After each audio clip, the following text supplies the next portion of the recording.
କରୁଅଛ କଣ କରିବା ପାଇଁ କହିଲେ? ଏ ପଦରେ ଯୋଉ ପଢିଲୁ କଣ କରିବା ପାଇଁ କହିଲେ?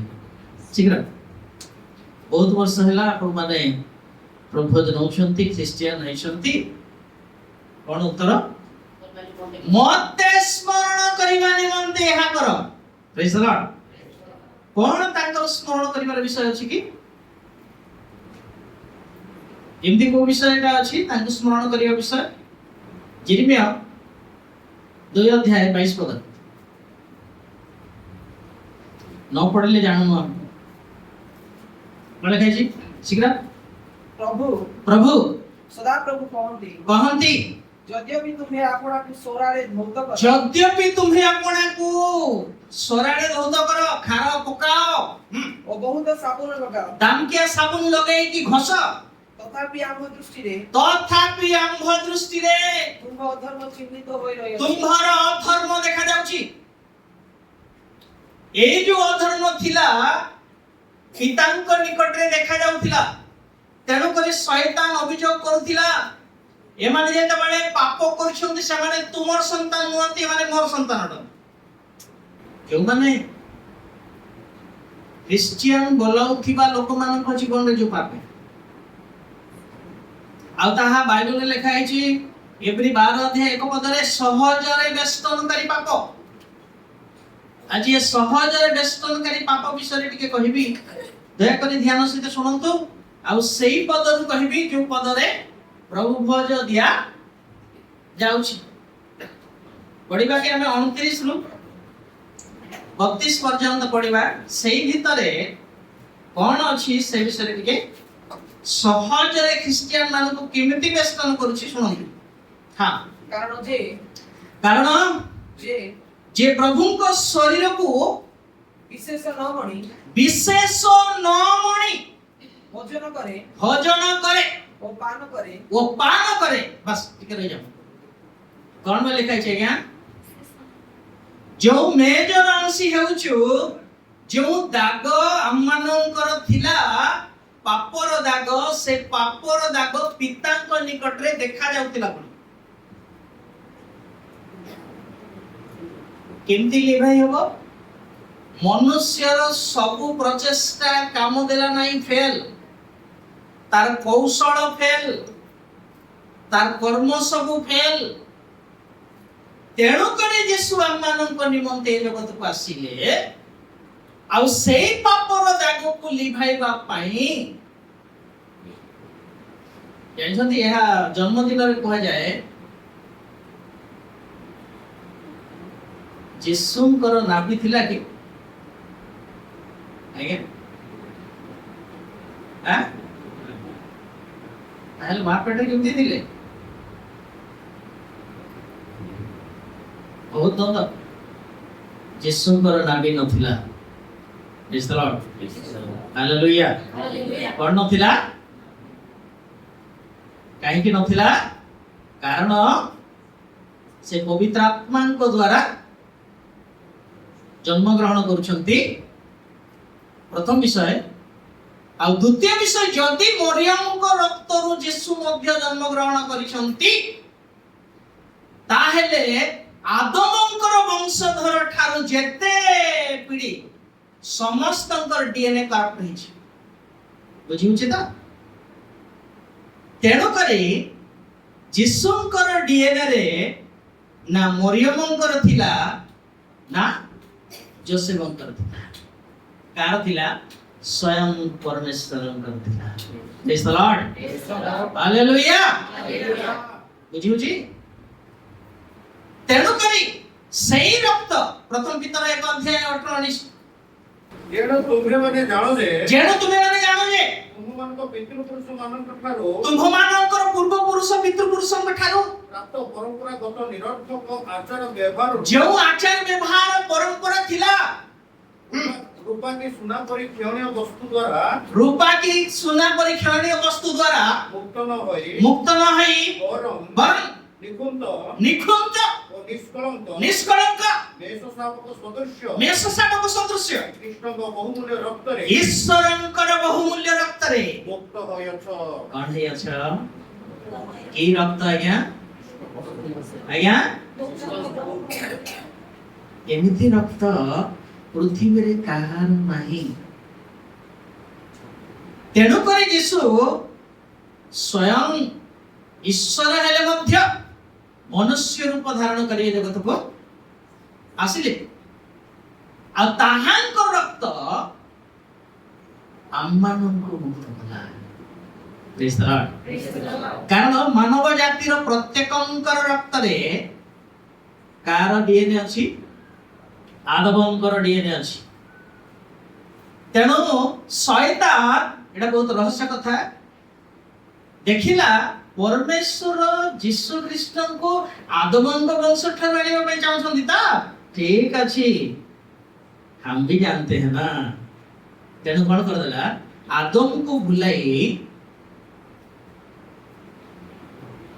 ହବାକୁ ଭୁଲାଇ ଆଦମଙ୍କର DNA କୁ କାରକ କରିଦେଲା। ଯେ ପାପ କରେ ସେ କାହାର ଦାସ, ଯେ ପାପ କରେ କାହାର ସନ୍ତାନ?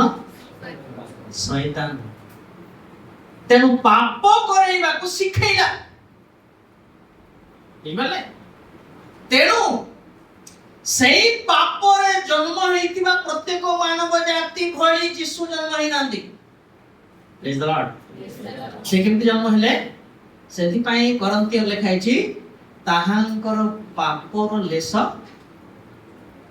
ଯଦି ମରିୟମଙ୍କ ଗର୍ଭରେ ଜନ୍ମ ହେଇଛନ୍ତି ତାହେଲେ ତାଙ୍କ ରକ୍ତ ଲାଗିଛି ନା ନାହିଁ ଆଜ୍ଞା? ଯୀଶୁଙ୍କୁ ଖାଦ୍ୟ ମରିୟମଙ୍କର ଶରୀରରୁ ଯାଉନଥିଲା। ଈଶ୍ୱରଙ୍କୁ କାହିଁକି ଖାଦ୍ୟ ଦରକାର ଆଜ୍ଞା? ତାର ଉଦାହରଣ ଗୋଟେ ଦେବି। ଯେତେବେଳେ ଶିଷ୍ୟମାନେ ଖାଦ୍ୟ ପାଇଁ କିଣିବାକୁ ଯାଇଛନ୍ତି, ସେହି ସମୟରେ ସମଣିଆ ସ୍ତ୍ରୀଙ୍କ ସହିତ ସେମାନଙ୍କର କଥାବାର୍ତ୍ତା ଚାଲିଛି। ଆଉ ସେତେବେଳେ ଶିଷ୍ୟମାନେ ପହଞ୍ଚିଲେ, ଆଉ ଗୁରୁ ଆସନ୍ତୁ ଖାଇବା, ଖାଆନ୍ତୁ। ସେ କହିଲେ ମୁଁ ଖାଇସାରିଛି। କଣ ମୋର ଖାଇବାଟା? ମୋର ପିତାଙ୍କର କାର୍ଯ୍ୟ ସାଧନ କରିବା ହିଁ ମୋର ଖାଦ୍ୟ ଅଟେ। Praise the Lord. Hallelujah. ବୁଝିପାରୁଛନ୍ତି ତ? ଈଶ୍ୱରଙ୍କର ବାକ୍ୟକୁ ଆକ୍ଷରିକ ଭାବରେ ଯଦି ବୁଝିବେ, ଆପଣଙ୍କ ପାଇଁ ମୋ ପାଇଁ ଟୋଟାଲ ନୁହେଁ। ବାଇବଲ ଟୋଟାଲ ନୁହେଁ ଆମ ପାଇଁ। ତାହେଲେ ଆମେ କେମିତି ବୁଝିବା ଦରକାର? ଆତ୍ମିକ ଭାବରେ ତାହା ବୁଝିବା ଦରକାର। ତାହା ମଧ୍ୟ ଲେଖା ହେଇଛି, କାଲି ଯଦି ସୁଯୋଗ ମିଳିବ କହିବି କେମିତି ଆତ୍ମିକ ଭାବରେ ବୁଝିବା। ତେଣୁ ମୋର ପ୍ରିୟମାନେ, ପରମେଶ୍ୱର ଆମମାନଙ୍କ ନିମନ୍ତେ ଜଗତକୁ ଯେତେବେଳେ ଆସିଲେ, ନିଖୁନ୍ତ ନିଷ୍କଳଙ୍କ ମେଷ ଶାବକ ଭାବରେ ଏ ଜଗତକୁ ଆସିଲେ। ଆଉ ସେ ଆମମାନଙ୍କର ଦାଗକୁ ଲିଭାଇ ଆମମାନଙ୍କୁ ପିତାଙ୍କ ନିକଟରେ ଧାର୍ମିକ କରି ଠିଆ କଲେ। Praise the Lord. ତେଣୁ ଆମମାନେ ଆବ୍ବା ପିତ ବୋଲି ତାଙ୍କୁ ଡାକି ପାରୁଛୁ। ଏ ଯୋଗ୍ୟତା ଆମମାନଙ୍କର ନଥିଲା, କିନ୍ତୁ ଯୀଶୁ ମତେ ଏବଂ ଆପଣମାନଙ୍କୁ ତାହା ଦେଇଛନ୍ତି। Praise the Lord. ବୁଝି ପଛରେ କାହିଁକି ତାହେଲେ ବିଧି ଦେଲେ? କାରଣ ତାଙ୍କୁ ସ୍ମରଣ କରିବା। ମୋର ଏବଂ ଆପଣଙ୍କର ଗୋଷ୍ଠୀରେ, ଦେଶରେ, ରାଜ୍ୟରେ, ପୃଥିବୀରେ ନଥିଲେ ଯେ ମୋର ପାପ ପାଇଁ ଆପଣା ଜୀବନ ଦେଇ ମତେ ରକ୍ଷା କରିବ। ତେଣୁ ଏତେ ବଡ଼ ବଳିଦାନ, ଉତ୍କୃଷ୍ଟତର ବଳିଦାନ ବୋଲି ଏଭଳି ପତ୍ରିକାରେ ଲେଖା ହେଇଛି। ଉତ୍କୃଷ୍ଟତର ରକ୍ତ ତାହାଙ୍କର, ସେ ରକ୍ତ ଝରାଇ ମତେ ଏବଂ ଆପଣ ମାନଙ୍କୁ କଣ କରିଛନ୍ତି? ପାପରୁ, ମୃତ୍ୟୁରୁ ମୁକ୍ତ କଲେ, ପାତାଳରୁ ମୁକ୍ତ କଲେ, ବିଚାରରୁ। ଏସବୁ ପ୍ରାଥମିକ ଶିକ୍ଷା ଜାଣିବା ଦରକାର। ତହିଁରୁ ମୁକ୍ତ କରି ଆମମାନଙ୍କୁ ଧାର୍ମିକ କରି ପିତାଙ୍କ ନିକଟରେ ଗଣିତ କଲେ। ପ୍ରଥମ କଥା। ଦ୍ୱିତୀୟ ବିଷୟ, କାହିଁକି ଏ ମେଜ ଦେଲେ? ଶୀଘ୍ର ଶୀଘ୍ର ପଢନ୍ତୁ। ଯୋହନ 6 ଅଧ୍ୟାୟ 6 ତ 6 କି 8? 8 51 ପଢ। 6 51 ମୁଁ ସ୍ୱର୍ଗରୁ ଅବତୀର୍ଣ୍ଣ। ଶୁଣନ୍ତୁ ଧ୍ୟାନ ସହିତ। ମୁଁ ସ୍ୱର୍ଗରୁ ଅବତୀର୍ଣ୍ଣ ସେଇ ଜୀବନ୍ତ ଆହାର ସେହି ଜୀବନ୍ତ ଆହାର। କେହି ଯଦି ଏହି ଆହାର ଆହାର ଭୋଜନ ଭୋଜନ କରେ ସେ ଅନନ୍ତ କାଳ ପର୍ଯ୍ୟନ୍ତ ହଁ ଜୀବିତ ରହିବ। ହାଲେଲୁୟା। କେତେ ଦିନ ଜୀବିତ ରହିବ? ପ୍ରଥମ ପଏଣ୍ଟ। ଦ୍ୱିତୀୟ ପଏଣ୍ଟ, ଓ ମୁଁ ଯେଉଁ ଆହାର ଦେବି ଆଉ ମୁଁ ଯେଉଁ ଆହାର ଦେବି ତାହା ମୋର ମାଂସ, ତାହା ହଉଛି ମୋର ମାଂସ, ମୁଁ ତାହା ଜଗତର ଜୀବନ ନିମନ୍ତେ ଦେବି। ମୁଁ ତାହା ଜଗତର ଜୀବନ ନିମନ୍ତେ ଦେବି। ଏଥିରେ ଯିହୁଦୀମାନେ ଏଥିରେ ଯୁହୁଦୀମାନେ ପରସ୍ପର ବାକ୍ଯୁଦ୍ଧ କରି ହଁ କହିବାକୁ ଲାଗିଲେ, କହିବାକୁ ଲାଗିଲେ ଏ କିପରି ଆମ୍ଭମାନଙ୍କର ଆପଣା ମାଂସ ଖାଇବାକୁ ଦେଇପାରେ? ଇଏ କେମିତି ଆମକୁ ମାଂସ ଖାଇବାକୁ ଦବ? ଏଥିରେ ଯୀଶୁ ସେମାନଙ୍କୁ କହିଲେ, କହିଲେ ସତ୍ୟ ସତ୍ୟ ମୁଁ ତୁମମାନଙ୍କୁ କହୁଛି, କହୁଅଛି ମନୁଷ୍ୟ ପୁତ୍ରର ମାଂସ ଭୋଜନ ନ କଲେ ନ କଲେ ଓ ତାହାର ରକ୍ତ ପାନ ନ ଓ କଲେ ତାହାଙ୍କ ରକ୍ତ ପାନ ନ କଲେ। ତୁମମାନଙ୍କଠାରେ ଜୀବନ ନାହିଁ। ଦ୍ୱିତୀୟ ପଏଣ୍ଟ କଣ ଆଜ୍ଞା? ପ୍ରଥମ ପଏଣ୍ଟ କଣ? ଅନନ୍ତ କାଳ ବଞ୍ଚିବ। ଦ୍ୱିତୀୟ ପଏଣ୍ଟ କଣ? ଜୀବନ ପାଇବ। ଆଚ୍ଛା, ଆମକୁ ଜୀବନ ଦରକାର ନା ମୃତ୍ୟୁ ଦରକାର? କୋଉଟା ଦରକାର ଆଜ୍ଞା? ଏଥିପାଇଁ ଜୀବନର ବିଧି ଆମମାନଙ୍କୁ ସେ ଦେଇଛନ୍ତି। Praise the Lord. କଣ ପାଇଁ ଦେଇଛନ୍ତି? ଅନନ୍ତ କାଳ ଜୀବିତ ରହିବା ପାଇଁ, ଜୀବନ ପାଇବା ନିମନ୍ତେ ପ୍ରଭୁଙ୍କର ବ୍ୟବସ୍ଥା ବା ପ୍ରଭୁଙ୍କର ମେଜ ଆମମାନଙ୍କୁ ଦେଇଛନ୍ତି। ବୁଝିପାରିଲେ? ଓକେ, ଏଠି ଥାଉ। ଏଇଟା ଆସନ୍ତୁ କରନ୍ତେ। ତାହେଲେ ପ୍ରଭୁ ଭୋଜ ନେବା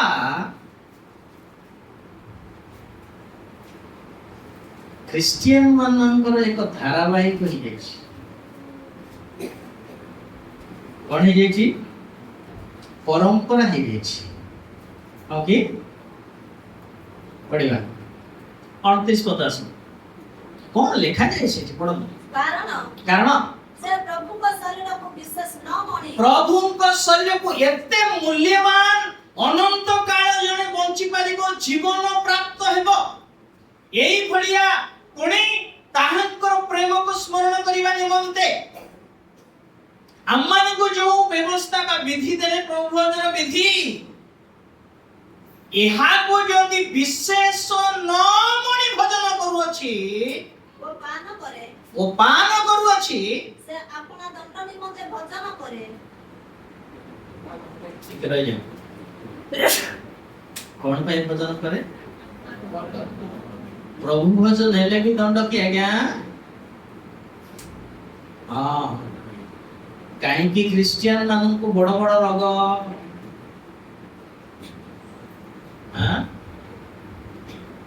ଯୀଶୁ ପରା ଆରୋଗ୍ୟକାରୀ, ବିଶ୍ୱାସ କରୁଛନ୍ତି ତ? ତାହାଙ୍କ ପ୍ରହାରରେ ପରା ଆମେ ସୁସ୍ଥ ହେଇଛୁ, ହଁ କି ନାହିଁ? କାହିଁକି ରୋଗ? ଉତ୍ତର ଅଛି। କଣ ପାଇଁ? କେବେ ସୁଯୋଗ ମିଳିଲେ କହିବି। କାହିଁକି ରୋଗ? ଏଥିପାଇଁ, କାରଣ ସହଜରେ ବେଷ୍ଟନକାରୀ ପାପ କଣ କରୁଅଛି? ମାଡ଼ି ବସିଛି। କଣ ଭାବୁଛନ୍ତି? ପ୍ରଭୁ ଭୋଜକୁ ବଡ ଦୁଃଖର ପରିତାପର ବିଷୟ, ବିକାଲି କଥା। କଣ ଆଜ୍ଞା? ପ୍ରଭୁ ଭୋଜକୁ ଚା ବିସ୍କିଟ କରି ପିଇ ଦିଅ, ଖାଇଦିଅ ବୋଲ। ଏମିତି ମାଷ୍ଟର ମାନେ ବି ଅଛନ୍ତି।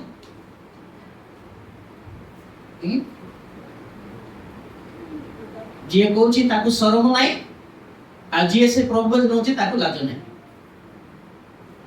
କଣ ଭାବିଲି କେବେ? ଚା ବିସ୍କିଟ। ପ୍ରଭୁ କଣ ଲେଖି, ପବିତ୍ର ଆତ୍ମା କଣ କହୁଛନ୍ତି?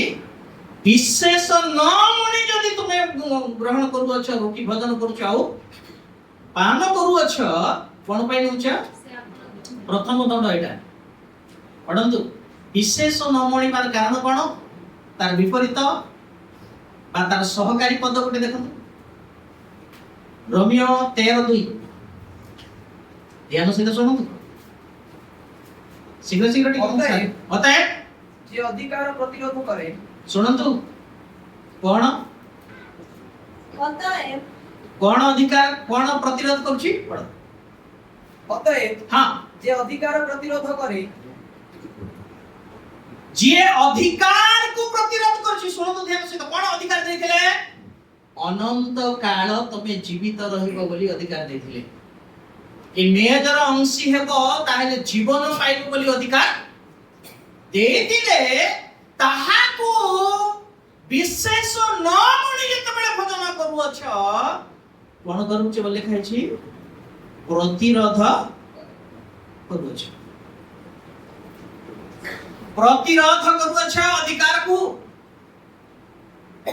ये अधिकार पाइबार योग्य न हुआ हमें तथापि प्रभु यीशु ख्रीष्ट मते एवं आपण को अधिकार देले जानि छथि हमन को जीवन किंती अटे की अधिकार दै छथि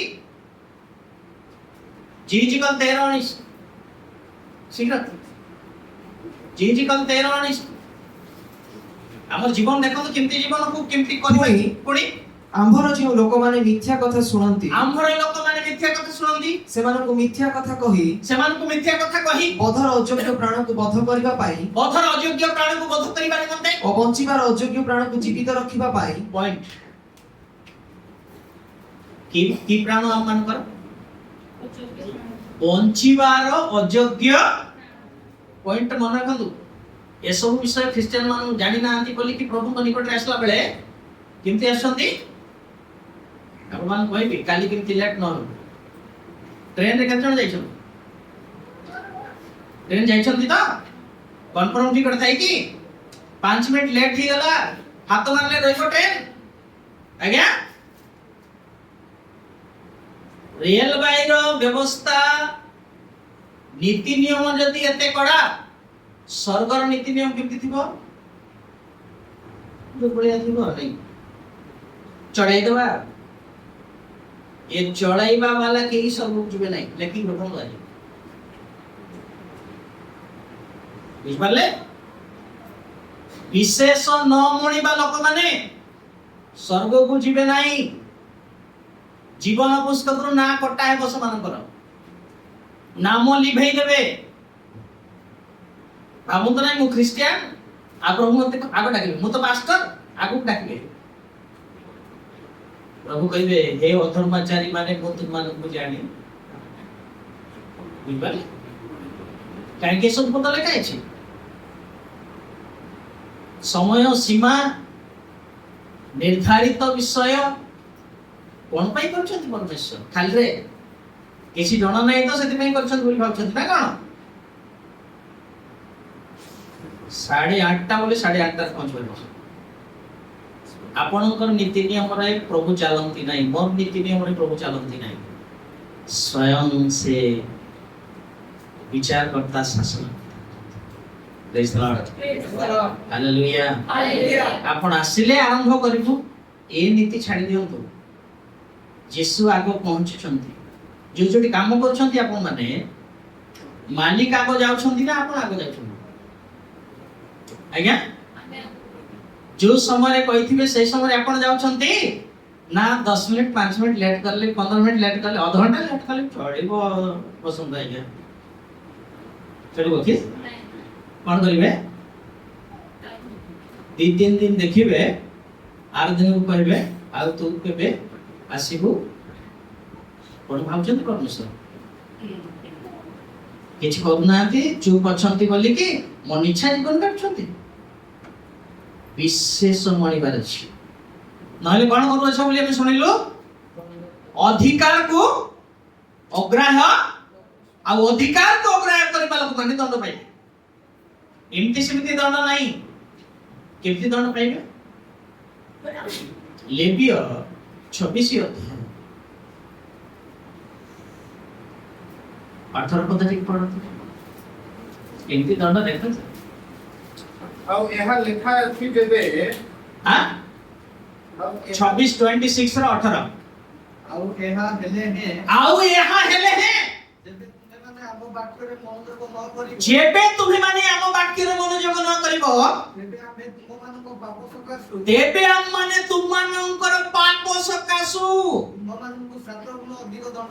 केते गुण दंड देबे आज्ञा परमेश्वर गुटे गुण दंड देले समानी हेबो की हां जदी 7 गुण हेबो अच्छा আজি টিকে বসন্ত আজ্ঞା পରୀକ୍ଷା କରିବେ ଆପଣ ମାନଙ୍କୁ ଦେଖିବେ ସମସ୍ତେ ବାହାରେ ରହିବ ଟିକେ ଡିଏସଏଲଇ କାଠି ମାରିବେ କାଠି ସରିବା ଯାଏ ଧରିବେ ଆଜ୍ଞା ଅବଜର୍ଭ କରିବେ ଚଳିବ ତ ଧରି ହବ ତ ଆଜ୍ଞା ହ୍ୟାଲୋ হ্যাঁ ছোট কাঠি উঠে ধরি পারুনাহাନ୍ତି কি কথা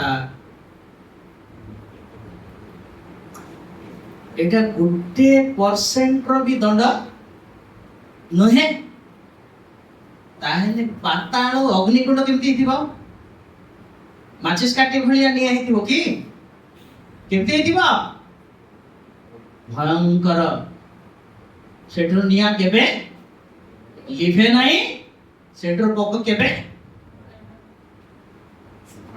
କଣ ଭାବୁଛନ୍ତି ସେଠି ଯିବେ ଯାଆନ୍ତୁ ଫ୍ରି ଚେକେଟ୍ ନାହିଁ କୋଉଠି ବିଶେଷ ନ ମିଳିଲେ 10 ଏ ପ୍ରକାର ଦଣ୍ଡ ମିଳିବ କେତେ ପ୍ରକାର ଦଣ୍ଡ କେତେ ଗୁଣ ଚଳିବ ତ ଦିନେ ଜନ ହେଲେ ଶରୀରକୁ ସମ୍ଭାଳିବା ବଳ ନାହିଁ ପରମେଶ୍ୱର 7 ଗୁଣ ଦଣ୍ଡରେ ସମ୍ଭାଳିବେ କି ସେଥିପାଇଁ ସାବଧାନ ହେବାର ପ୍ରଥମ ଦଣ୍ଡ ଅଟେ ଯେଉଁମାନେ ଅଧିକାରକୁ କଣ କରୁଛନ୍ତି ଅଗ୍ରାହ୍ୟ କରୁଛନ୍ତି ଦ୍ୱିତୀୟ ଦଣ୍ଡ ଲେଖା ହେଇଛି 30 ପଦ ପଢବାକୁ ପ୍ରଥମ କରନ୍ତି 11:30 ଏଠି ତିନିଟା କଥା ଲେଖା ହେଇଛି ତିନିଟା ଯାକ କଥା କହିବି ଦୟାକରି ଧ୍ୟାନ ସହିତ ଶୁଣନ୍ତୁ ହଁ ଏଇ ହେତୁ ତୁମମାନଙ୍କ ମଧ୍ୟରେ ଟିକେ ରହିଯାଅ କଣ ଲେଖା ହେଇଛି ପ୍ରଭୁ ଭୋଜ ଗ୍ରହଣ କଲା ପରେ ଦୁର୍ବଳ କାହିଁକି ଆଜ୍ଞା ବାକା ଲେଖା ହେଇଛି ନା ସେ ଦୁର୍ବଳ ମାନଙ୍କର କଣ କରନ୍ତି 40:29 କିସାଏ କଣ କରନ୍ତି ଆଜ୍ଞା ହଁ ଶୀଘ୍ର ଟାଇମ୍ ନେବ ପାଖରେ 40 ର ସେ କ୍ଳାନ୍ତ ଲୋକକୁ ଶକ୍ତି ଦିଅନ୍ତି ପଏଣ୍ଟ ମନେ ରଖନ୍ତୁ ବଳହୀନ ଲୋକର ବଳ ବଢେଇ ଦିଅନ୍ତି ବଳହୀନ ଲୋକର ଯଦି ବଳ ବଳାନ୍ତି ମେଜର ଅଂଶୀ ହେବା ଲୋକର ବଳ ବଳେଇବେ ନାଇଁ କି ବଢେଇବେ କି ନାହିଁ ହ୍ୟାଲୋ ମୋ ସହିତ ଅଛନ୍ତି ତ ଯାହା ଆମେ ଗ୍ରହଣ କରୁ ସେ ମେଜର ଅଂଶୀ ହେଉ ଅନନ୍ତ କାଳ ଜୀବନ ଥିବା ଲୋକର ବଳ ଅଧିକ ନାଇଁ ଜଗତରେ 60-70 ବର୍ଷ ବଞ୍ଚିବାର ଲୋକର ବଳ ଅଧିକ ଆଜ୍ଞା କୋଉଟା ତାହେଲେ ଆମେ କାହିଁକି ଏତେ ଅବହେଳା ପ୍ରଭୁ ବସିଛୁ ଆଉ କେତେ ସାଧୁ ମାନେ ଅଛନ୍ତି ଆଜି ମୋ ଠିକ ନାହିଁ ତ ଆର ମାସକୁ ନେବି ତାମାନେ ଶୈତାନ କଣ କହୁଛି ଆଉ ଗୋଟେ ପାପ କରେ ତୋର ଖାତାରେ ମୁଁ ଲେଖିଦେଲି ଆଉ ଯେତେବେଳେ ଅଧିକ ଦେଖେଇବି ତତେ ତୋର ପରମେଶ୍ୱର ଗ୍ରହଣ କରିବେ ନାହିଁ ସେତେବେଳେ ବିବେକ ବାଧିବ ଆଉ ଶୈତାନ ଏମିତି କହିବ ତତେ ଆଉ କ୍ଷମା ଦେଲା ଭଳିଆ ଲାଗୁ ନାହିଁ କିଏ ସେ ପରା ପବିତ୍ର ପରମେଶ୍ୱର ତେଣୁ ତତେ ଆଉ କ୍ଷମା ଦେବେ ନାହିଁ କେତେ ପାପ କରିଛୁ ଏଇ କାରଣ ପାଇଁ ହିଁ ଇସ୍କାରିୟତ ଯହୂଦା ଆତ୍ମହତ୍ୟା କଲେ ବୁଝିପାରିଲେ ଛୋଟ ଛୁଆକୁ ଦେଖିଲେ ମଧ୍ୟ ମନ୍ଦ ଆତ୍ମାକୁ ଦେଖୁଛି ବୋଲି ତାକୁ ଲାଗୁଥାଏ ସେଥିପାଇଁ ଆତ୍ମହତ୍ୟା କଲେ ଆଉ ଆଜି ଅନେକ ଖ୍ରୀଷ୍ଟିଆନ ମାନେ ଏଇ ଅବସ୍ଥା ହୁଏ ତେଣୁ ସାବଧାନ ପ୍ରଭୁଙ୍କ ମେଜକୁ ଗ୍ରହଣ କରିବା ପୂର୍ବରୁ ଆପଣ ପରୀକ୍ଷା କରିପାରୁଛି ପୀଡ଼ିତ କଣ ଲେଖାଛି ଦୁର୍ବଳ ଏ ଦୁର୍ବଳ କେମିତି ହୁଏ ପଢନ୍ତୁ ଟିକେ ଦ୍ୱିତୀୟ ବିବରଣୀ 28:20-22 ଦ୍ୱିତୀୟ ବଂଶାବଳୀ 28:22 ଶୀଘ୍ର ଶୀଘ୍ର କଣ କରେ ଦେଖ ଦ୍ୱିତୀୟ ବିବରଣୀ 28:20 ତୁମ୍ଭେ ଆପଣାର ଯେଉଁ ମନ୍ଦ କର୍ମ ଦ୍ୱାରା ମତେ ତ୍ୟାଗ କଲ ତହିଁରେ କେବଳ ସଂହାର ସଂହାର ଓ ଶୀଘ୍ର ବିନାଶ ହେବା ପର୍ଯ୍ୟନ୍ତ विनाश हेबा पर्यंत तुम हस्तर समस्त कर्मरे तुम हस्तर समस्त कर्मरे सदाप्रभु तुम प्रति अभिशाप व्याकुलता ओ भर्त्सना पठाइबे। कौन कौन पठेबे आज्ञा हां व्याकुलता पठेबे भर्त्सना पठेबे तापरे तुम्हे जो देश अधिकार करिबाकु जाउअछ जाउअछ सेठारो तुमे माने उच्छिन्न हेबा पर्यंत उच्छिन्न हेबा पर्यंत सदाप्रभु तुम ठारे महामारी लगाई रखिबे। कौन लगाई रखिबे महामारी हां महामारी कोरोना आस्थिला हमको टिके हाय लागुथिला नै के आज्ञा केमति लागुथिला ताटू भयंकर आसीबाकु जाउछि जदि ख्रिस्टियन माने सावधान हेबे नाही भयंकर विपदर सम्मुखीन हेबा पड़िबो। आज जेमति बसछन्ति एमति हेबाकु बसि परिबे नाही ए भलिया दिन आछि तापरे महामारी सदाप्रभु जखमा कोन पठेबे जखमा जखमा ओ ज्वर जाला ज्वाला ओ अतिदाह अति दाह ओ खड्ग ओ शस्य शस्यर शस ओ म्लानि द्वारा तुमको तुमको आघात करिबे तुमर विनाश हेबा पर्यंत हां से सब तुमर पिछा लागिथिबे। चलिबो तो आज्ञा एबे चले देबा हो नै कि सावधान कोनटे ए सब दुर्बल अटे आ दुर्बलकारी आत्मा माडी बसिबो। लोक 13 रे आपण माने सुनि छंती एक कुब्जा स्त्री थिला ता भितरे कोन बसतिला दुर्बलकारी आत्मा मंद आत्मा को मध्य परमेश्वर निजे अनुमति देबे का पई प्रभु भज को विशेष न मानि ग्रहण करिबा लोक माने पई पठेबे आ से माने कोन हेबे दुर्बल हेबे आ मंद आत्मा जेते बेले आसीबो का कथा मानिबे पढंतु से पद द्वितीय वंशावली 28:22 पुणी हां पुणी सेही आहस राजा आपणार क्लेश समय रे सदाप्रभु को विरुद्ध रे सदा प्रभु को विरुद्ध रे आहुरी सत्य लंघन कले पड़े केते बेले क्लेश समय रे सिद्धांत रगड़ी कर पड़े मते काहे के सुरक्षा करनते बुझबले के करछि काम आपण करू नांती आपण अनुमति देले आउ जणे करछि देखिथिबे आपण माने भूत लागिथिबा लोक हाडी माय नाही थिबो पांचटा भेंडिया ताकू धरि पार करथिबे अन नाही ताले गंदा आत्मा जेतबे प्रवेश करिबा सहज तार उदाहरण बाइनी भूत कोन करथिला आज्ञा जंजीर सिकुड़ी पठाइबे परमेश्वर काहेकि कारण जीवन पाइबा अनंत काल रहिबा प्रभुंकर नियम विधि तांकर मेज को यदि हालुका भाबिले द्वितीय रोग बा द्वितीय दंड कोनते दुर्बल बुझले 3 नंबर कोन बाबू दुर्बल पर कोन अछि देखो पीड़ित ये पीड़ित कथा टिके पढ़ाई पढ़ंतु टिके जानि थांतु जिसाय 1 अध्याय 4 पदरु 7 जिसाय 1 अध्याय 4 पदरु 7 शीघ्र शीघ्र टिके आ जने जिरिमिया 6 अध्याय 28 29 30 पढ़ता शीघ्र टिके आहा पापिष्ट गोष्ठी अधर्मरे भारग्रस्त लोके दुष्कर्मकारी मानकर वंश भ्रष्टाचारी संतान गण सेमाने सदा प्रभु को परित्याग करियछन्ति सेमाने इस्राएल धर्म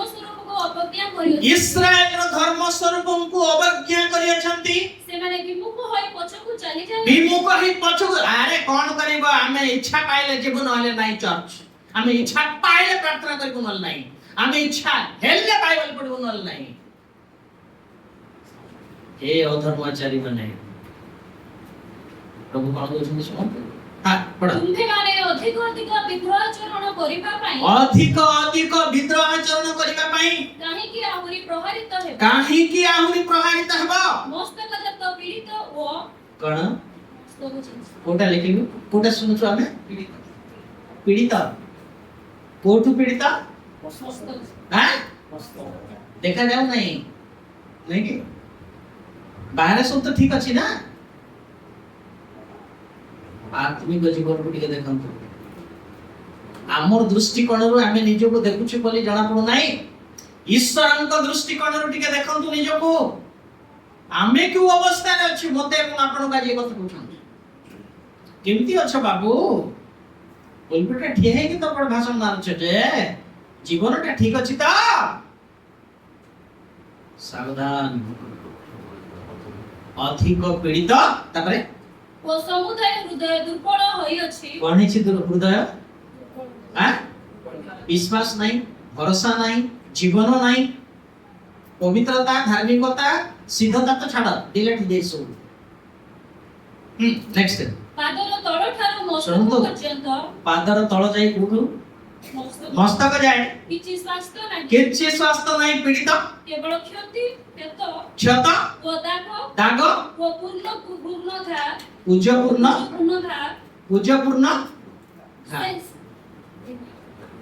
केमती घा गया परमेश्वरଙ୍କ दृष्टि रे आम्मनकर आत्मिक जीवन सेमती देखा जाछि काको प्रभु भजन नहीं के ड्रामा करबा लोक ए माने दंड भोगिबे नहीं तो के भोगबे आज्ञा तृतीय दंड एटा तृतीय अभिशाप एटा जिरमिया 6:28 ରୁ 29 30 ସେମାନେ ଦାରୁଣ ଅବାଧ୍ୟ से माने केमती अबाध्य हैं ସେ ସମସ୍ତେ दारुण अबाध्य पुणी जेते माटुचु माटे मु त कंदमळार काटने हां तमे जेते भाषण मारतो ना आज्ञा आमे कतवाळ लोक आमे कुट्टे बडी आगत एटले काई बाकी रे पढले काई पढ ସେ ସମସ୍ତେ ଦାରୁଣ ଅବାଧ୍ୟ अबाध्य ଚାରିଆଡେ ନିନ୍ଦା ଦେଇ ବୁଲନ୍ତି कोन କରି बुलुंदी पडी ଚାରିଆଡେ हां आ चर्चा तार चर्चा सुपर मार्केट चली क्रिश्चियन मान भीतर चर्च रे असली भी सेमती बाहर को बाहर मध्ये सेमती ठीक से जीवन प्रभु कोन कहउछन सुनंतु हां तापरे ସେମାନେ ପିତ୍ତଳ ଓ ଲୁହା ପରି केमती पणी से माने पढे दे सेंटेंस पढ मा ସେମାନେ ପିତ୍ତଳ से माने पितळ ଓ ଲୁହା लुहा परी ପରି ସେ ସମସ୍ତେ ଭ୍ରଷ୍ଟାଚାରୀ केमन केमती से माने ଭ୍ରଷ୍ଟାଚାରୀ से समस्ते लुहा आउ ଜାଣିଛନ୍ତି କଣ ଏହାର ଅର୍ଥ ଲୁହା ଆଉ ପିତ୍ତଳ ଦାନିଏଲ ଲୁହା ପିତ୍ତଳ ସୁନା ଆଉ ମାଟିକୁ ଦେଖିଥିଲେ କେମିତି ସେମାନେ ଟାଇମ ନାହିଁ ସୁନା ବାବିଲର ରାଜା ଥିଲେ ଆଉ ରୂପା ମାଧ୍ୟ ପାରିଶ୍ୟ ଥିଲେ ଆଉ ପିତ୍ତଳ ବୀର ଆଲେକ୍ସାଣ୍ଡର ଆଉ ଲୁହା ରୋମ ସର୍ଦାର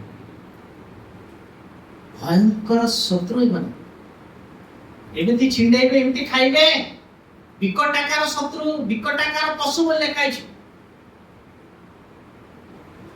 ସାବଧାନ ମୋ ପ୍ରିୟମାନେ ତେଣୁ ପ୍ରଭୁଙ୍କର ମେଜକୁ ବିଶେଷ ନ ମଣିଲେ ତୃତୀୟ ଅଭିଶାପ ଆସିବ ହଁ ପଢିଦେବେ କି ଶୀଘ୍ର ଶୀଘ୍ର ମାଟି ପ୍ରଚଣ୍ଡ ରୂପେ ଦାନ୍ତୁଛି କଣ ମାଟି ପ୍ରଚଣ୍ଡ ରୂପେ ଦାନ୍ତୁଛି କାହିଁ ଲୋ ମାତ୍ର ସାଉଣ୍ଡ କମିଗଲା କି ହଁ ବଡ ବାଟ ପଡେ ହାତୀ ପ୍ରଚଣ୍ଡ ରୂପେ ତାହୁଛି ହଁ ଭାଟି ପ୍ରଚଣ୍ଡ ରୂପେ ତାହୁଛି ସୀସା ଅଗ୍ନିରେ କ୍ଷୟ ପାଇଅଛି ସୀସା ଅଗ୍ନିରେ କ୍ଷୟ ପାଉଅଛି ସେମାନେ ବୃଥାରେ ଖାଦ୍ୟ ବାହାର କରିବା କାର୍ଯ୍ୟରେ ଲାଗିଅଛନ୍ତି କଣ କରିଛନ୍ତି ପୁଣି ବୃଥାରେ ଖାଦ ପାପ ଛାଡ ବୋଲିବା ପ୍ରଚାର ବୃଥା ପୁଣି ଏଟା ଆଜ୍ଞା ଅନୁତାପ ଯଦି ଆସୁନାହିଁ ଆପଣଙ୍କ ପ୍ରଚାରରେ କିଛି ଲାଭ ନାହିଁ କାରଣ ଦୁଷ୍ଟମାନେ ଦୁଷ୍ଟମାନେ ଉତ୍ପାଟିତ ହେଉନାହାନ୍ତି। ଉତ୍ପାଟିତ ହେଉ ଜଣେ ପାଳକ ପ୍ରଚାରକଙ୍କର ବାକ୍ୟରେ ଦୁଷ୍ଟ କଣ ହେବାର ଅଛି? ଉତ୍ପାଟିତ ହେବାର ଅଛି, ମନ୍ଦ ପଥରୁ ଫେରି ଆସିବାର ଅଛି। ବାକ୍ୟରେ ଲେଖା ହେଇଛି, ଯିବେ ପରେ କହିବ। ପଢ। ସଦାପ୍ରଭୁ ସେମାନଙ୍କୁ ଅଗ୍ରାହ୍ୟ କରିଅଛନ୍ତି। प्रभु को जो नेले भी अग्राह्य करबे के क्या? यस। काहे के अग्राह्य कले? कारण दुष्टता एवं पाप आमे छाड़ी पारो ना। केही जदी आम्मानंकर जीवन रे करूथिबा पाप विषय रे कहिला पूरा कुकुर मानक भलिया कामड़ा करने हो नहीं कि काहे के होची काहीकि ताहा मोर भूल बोली कि भाबुनु आमे एटा करिबा कथा नाही बोली कि काहीकि फील हो नहीं से मान को परमेश्वर रिजेक्ट करिसंती। आपण चर्च आसुथिबे, पाळक ही प्रचार करूथिबे, बाइबल धरि कि जाउथिबे, प्रार्थना करूथिबे, किंतु कोन कंदी रिजेक्ट अग्राह्य करिसंती। ए अग्राह्य लोक किया कंदी बाळुका किंतु कौन होची खेत रे पडुची किंतु कौन पदिस माने कौन पाई बाळुंगा पर खाइची निया रे जानि छथि त आज्ञा सावधान से लिस्ट मोर ना न प्रभु फेरी आसी प्रभु पर बड़ करिब। प्रभु मते क्षमा कर, जहा ड्रामा करछि सब देखिछ जानिछ, सावधान। अभिशाप तृतीय नंबर कौन करछथि माने हां प्रभु एणु लोके सेମାନଙ୍କୁ ଅଗ୍ରାହ୍ୟ ରୂପା ବୋଲି କହିବେ। रूपार अर्थ कौन जानि छथि? परित्राण। रूपार अर्थ कौन होते? आत्मिक अर्थ परित्राण। ए परित्राण कार्य बेकार करछथि कोने पाळक प्रचारक माने किछि लाभ नाही, खाली पेट बस आउ नाइ दस। एमानकु वाक्य लेखा है पवित्र आत्मा कहउछंती एमाने अटंती एमानकर उदर देवता। छाड़ा 3 नंबर कोन अछि? अनेक महानिद्रा गणना। एडी भयंकर झटका लागि बाबू देखो गणना 20 अध्याय 21 अध्याय का अछि के आज्ञा हां 21 अध्याय रो 6 पद ସେତେବେଳେ ସଦାପ୍ରଭୁ ଲୋକମାନଙ୍କ ମଧ୍ୟରୁ हां ଯାହାଙ୍କ ସହିତ ପ୍ରେରଣ करन्ते ସେମାନେ ଲୋକମାନଙ୍କୁ ଦର୍ଶନ କଲେ। कले ତହିଁରେ ଇସ୍ରାଏଲ ଅନେକ ଲୋକ ମଲେ। इस्राएल रो अनेक लोक मले। किए पठेले दाहक सर्प? हां मुंड खराब भेल ना पण नहीं गो बाइबल सुनति लिखाइ छै। हां कोन भाबुछंती खाली गुटे साइड जानिछंती जीसस स्नेहशील कृपामय क्रोधरे धीर अत्यंत एति की खाली जानिछंती के किए पठेले एटा परमेश्वर पठांती कि हां काहे की पठांती सेमानकर पाप बड़ी बड़ी जाउची सावधान करिबा पई पठांती न सुनिले ध्वंस रक्षा नाही सेमानक पई। नेक्स्ट 20 12 24 देखो ଏଥିରେ ସଦା हां ଏଥିରେ ସଦାପ୍ରଭୁ एथिरे सदा प्रभु ମୋସାକୁ ଆରମ୍ଭ କରି पॉइंट टॉप लीडर माने जो माने कि मिस्र देशरो इस्राएली मान को कढाई आनी थिले परमेश्वरन को भड़िया मोसा को व्यवहार करथिले, भविष्यत वक्ता को भड़िया हारण को व्यवहार करथिले। मन रखतांतु कोन हला मानकर अवस्था ତୁମେ ମାନେ ଇସ୍ରାଏଲ ସନ୍ତାନମାନଙ୍କ ସାକ୍ଷାତରେ इस्राएल संतान मानन को साक्षात रे ଆମକୁ ପବିତ୍ର ବୋଲି ମାନ୍ୟ କର। आंभ को पवित्र बोली मान्य कर नाही। ठीक है। ଆମଠାରେ ବିଶ୍ୱାସ କଲ ନାହିଁ ଆଉ ଆମ ଠାରେ ବିଶ୍ୱାସ କରୁ ନାହିଁ ଏ ଏ ହେତୁ ଆମ୍ଭେ ଏହି ମଣ୍ଡଳୀକି ଏହି ମଣ୍ଡଳୀକୁ ଯେଉଁ ଦେଶ ଦେଇଅଛୁ ଯେଉଁ ଦେଶ ଦେଇଅଛୁ ସେହି ଦେଶରେ ସେହି ଦେଶରେ ତୁମେମାନେ ସେମାନଙ୍କୁ ପ୍ରବେଶ କରାଇବ ନାହିଁ ଆଠାରୁ ଦୁଃଖର କଥା କିଛି ଅଛି କି ଆଜ୍ଞା? ଯୋଉମାନେ ଉଦ୍ଧାର କରି ଆଣିଲେ ସେମାନେ ପୁଣି ଯାଉନାହାନ୍ତି କିଣାଙ୍କୁ, ବୁଝିପାରିଲେ? ବଡ ବଡ ରେଭରେଣ୍ଡ ଡାଇରେକ୍ଟର ମାନେ ଯିବେ ନାହିଁ, କାହିଁକି ଯାଉନାହାନ୍ତି?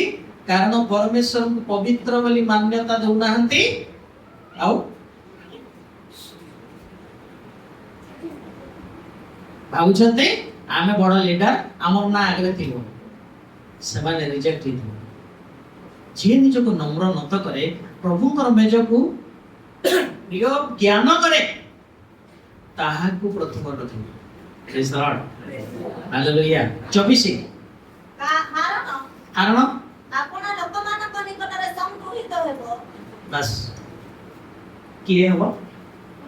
ହାରଣ ଗଲା କି କିଣା ନ ମଶା ଗଲେ କି କିଣା ନ, କାହିଁକି ଗଲେ ନାହିଁ? କାରଣ ଅଛି।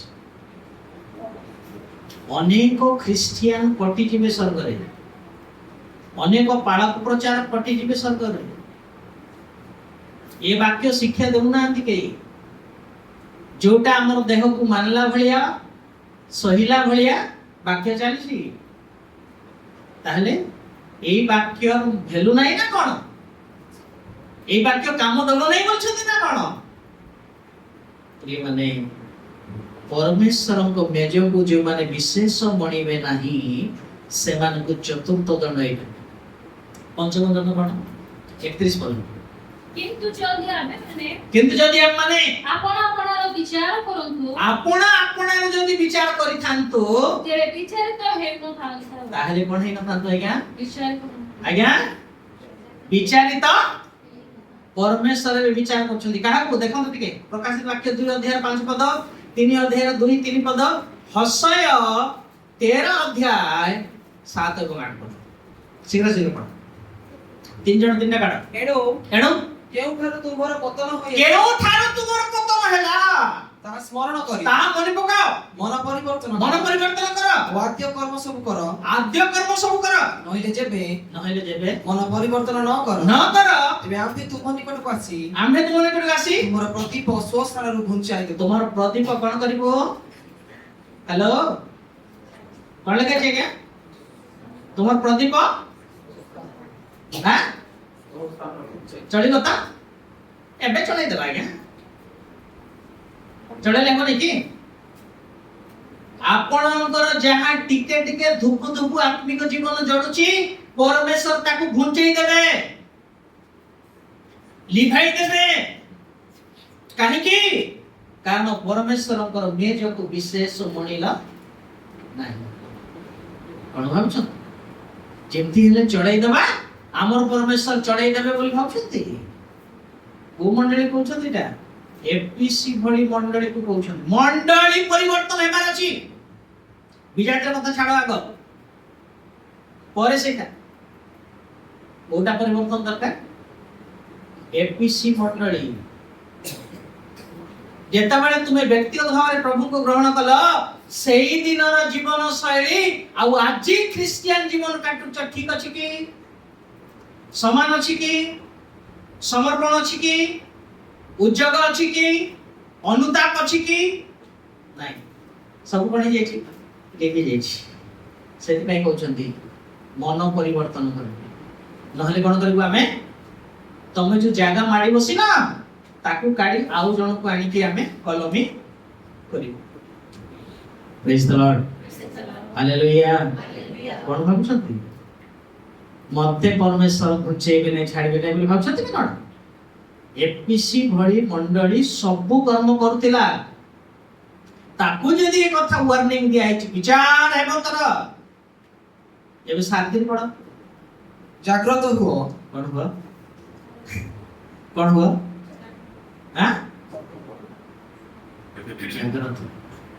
ଯୋଉ ଅବହେଳାର ଜୀବନ ଅଛି, ଆଜି ଏଇ ଦିନରେ ଛାଡ଼ି ଦିଅ। ଜାଗ୍ରତ ହୁଅ।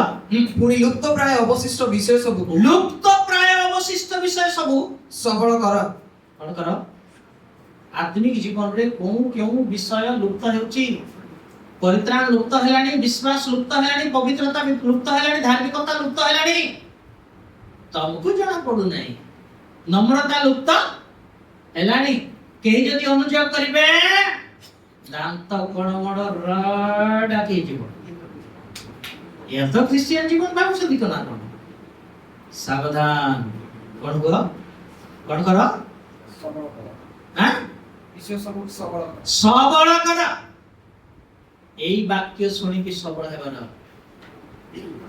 जे माने एपरि वाक्य सुनि कि सबल हेउ नाहंती से माने परित्यक्त अटंती कारण आम्भे तुमर कर्म सबको शुणतु आमर ईश्वर को छामुरे आम्भ ईश्वर को छामुरे सिद्ध बोली देखि नाहु कोन बोली देखि नाहु आज्ञा कर्म तो करछ किंतु कोन नाही सिद्धि सिद्धता नाही आमर कर्म सिद्ध हेबार अछि आमर जीवन सिद्ध हेबार अछि आमर आत्मा सिद्ध हेबार अछि आमर पवित्रता सिद्ध हेबार अछि आज्ञा धार्मिकता सिद्ध हेबार अछि एसो पदकर्म कहि पे टाइम नै मते राति सारा कहिबी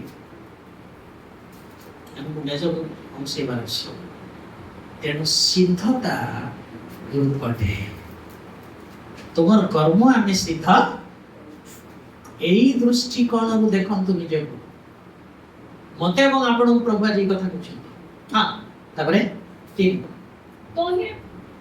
तोहिरे मु 15 रौप्य मुद्रा केते बेटा उसे तीन नहीं एटा 3 सरला की प्रकाशित 3 रो 3 सरला सरला ओके हसय 13 रो 7 8 हां सुनो तो केमिति परमेश्वर विचार करिवे केमिति भेटिबे परमेश्वर तुमको एनु करी आम्भे सेमानक प्रति सिंहपूर्ण होयछु केमते हेचो आज्ञा ए भितरे जदि गोटे सिंह पसी जीव केते जनर कलिजा बड़ हेबो हेलो को सिंह एटा देखेबी आज सिंह के देखेबी देखिबे कि देखो तापर आसी बैठी हां हितपदेश 28 और 15 देखि ना तू ये सिंह जते बेला आसले ठिया हेबे त पड़ सेपरी गर्जनकारी सिंह जेपरि गर्जनकारी सिंह ओ भ्रमणकारी भालू सेपरी दिनहीन प्रजाଙ୍କ ଉପରେ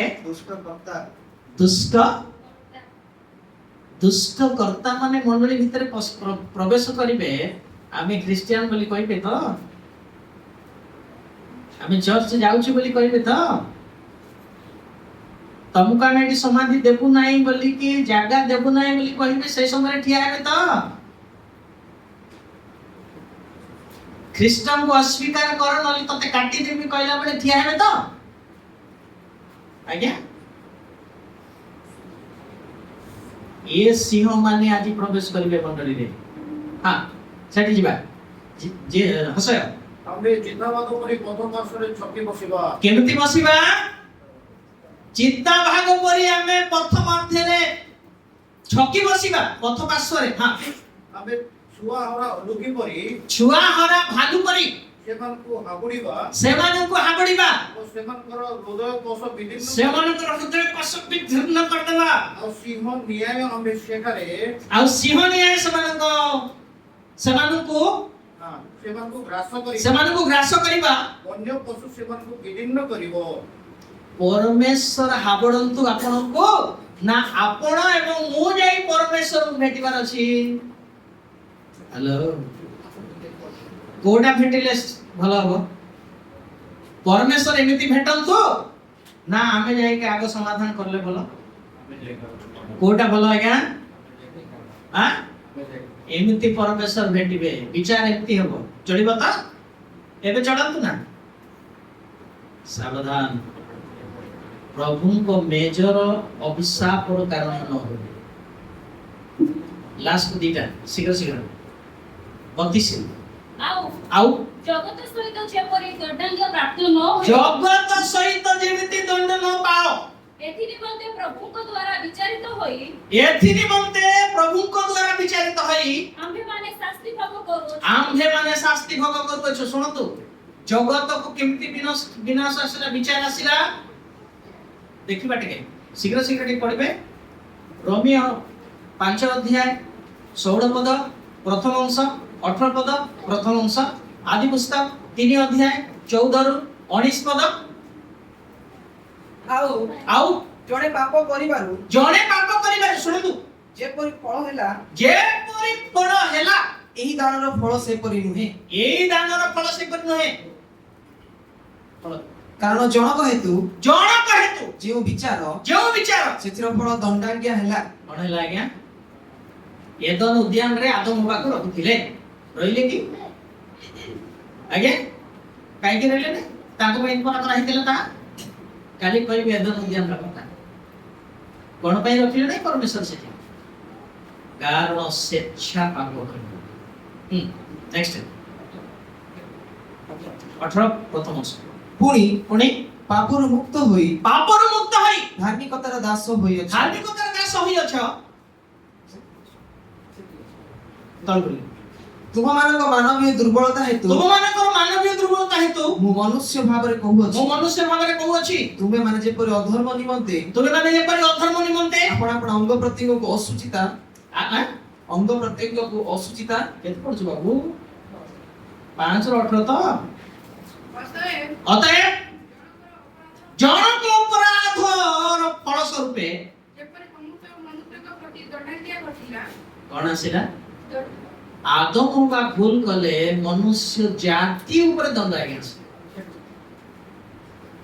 एई दंड पृथ्वी को मारिला आ सेई दंड निश्चित घटिबो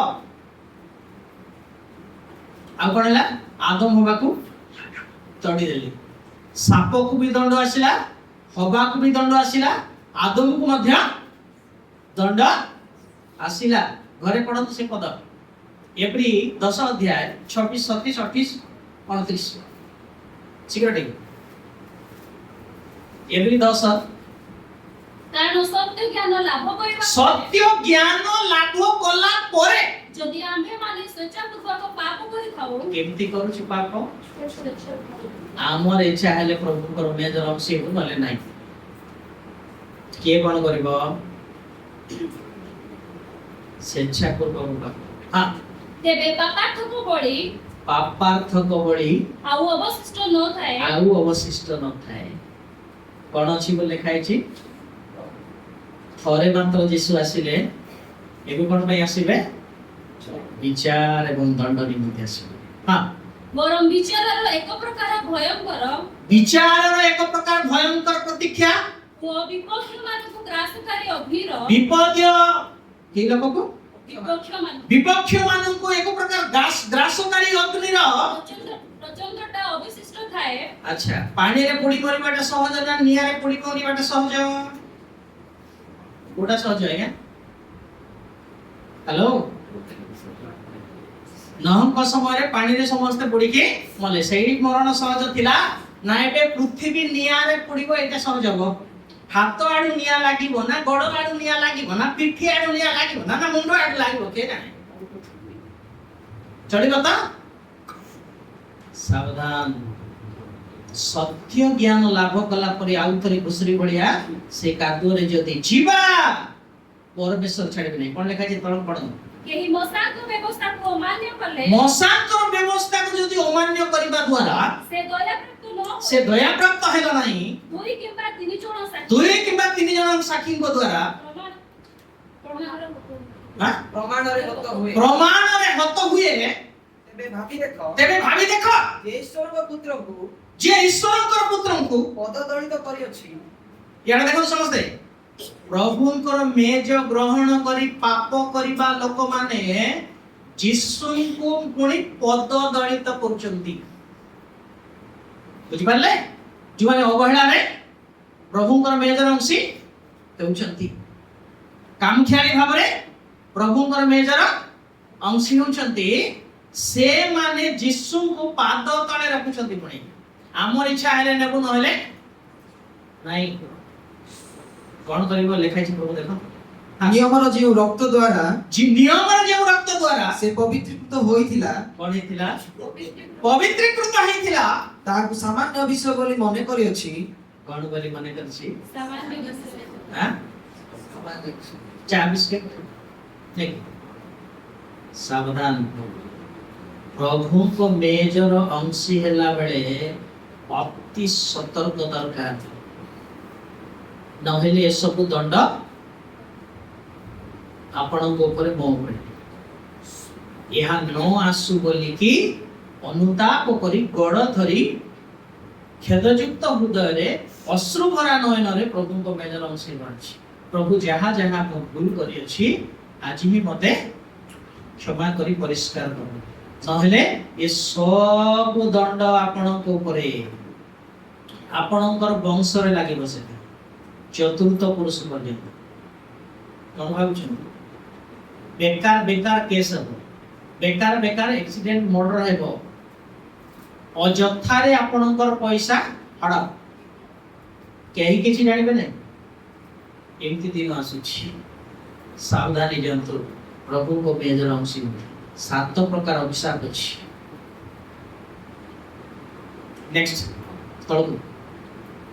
ଅନୁଗ୍ରହଦାତା ଆତ୍ମାଙ୍କ ଅନୁଗ୍ରହଦାତା ଆତ୍ମାଙ୍କୁ ଅବମାନନା କରିଅଛି। ସେ କେଡ଼େ ଅଧିକ ଗୁରୁତର ଦଣ୍ଡର ଯୋଗ୍ୟ ନ ହେବ। କି ଦଣ୍ଡ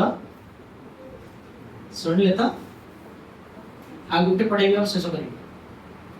ଶାସ୍ତି ଆଉ ଦଣ୍ଡର କଥା ଲେଖା ହେଇଛି, ଗୋଟେ ପଢେଇବି। ଲେବିୟ 24 ଅଧ୍ୟାୟ 28। ଲେବିୟ 24:28। ଶୀଘ୍ର ସରିଲା ଟାଇମ୍। ତେବେ ଆମ୍ଭେ କ୍ରୋଧରେ ହାଁ?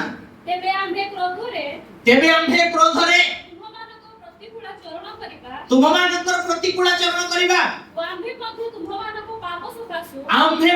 ତୁମ ପାପ ସକାଶୁ ତୁମମାନଙ୍କୁ 7 ଗୁଣ ଶାସ୍ତି ଦେବା।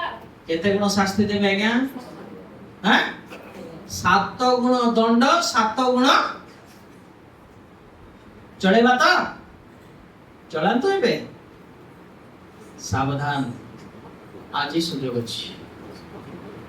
କାହିଁକି ଯୀଶୁ ପାଦ ଧୋଇଲେ ଜାଣିଛନ୍ତି? ଈଶ୍ୱର ହେଲେ ମଧ୍ୟ ପାଦ ଧୋଇବାର ଅର୍ଥ ଥିଲା ସେହି ସମୟରେ କେବଳ ଦାସ ମାନେ, ଚାକର ମାନେ ହିଁ ପାଦ ଧୋଉଥିଲେ।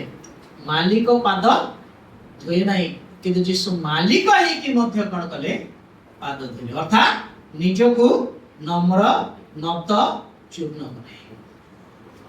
ଏହି ଆଦର୍ଶ ମତେ ଏବଂ ଆପଣଙ୍କୁ ଦେଖେଇବା ପାଇଁ ଯୀଶୁ ଶିଷ୍ୟମାନଙ୍କର ପାଦ ଧୋଇଲେ। ଏଇଟା ଥିଲା ଗୁରୁତ୍ୱ। ସେଥିପାଇଁ ଯିଏ ଉନ୍ନତ ସେ କଣ ହେଉ, ଯିଏ ଅଧିକାରୀ ସେ ଦାସ। ଏଇ କଥା ଶିଖାଇଲେ, ଏଇ କଥା ତମେ କର, ତାହେଲେ ମନ୍ଦ ଜଗତକୁ ତମେ ଜୟ କରିପାରିବ। ପ୍ରେଜ୍ ଦ ଲର୍ଡ, ହାଲେଲୁୟା।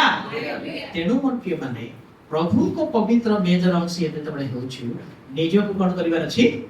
ପରୀକ୍ଷା କରିବାର ଅଛି, ଅନୁତାପ କରିବାର ଅଛି।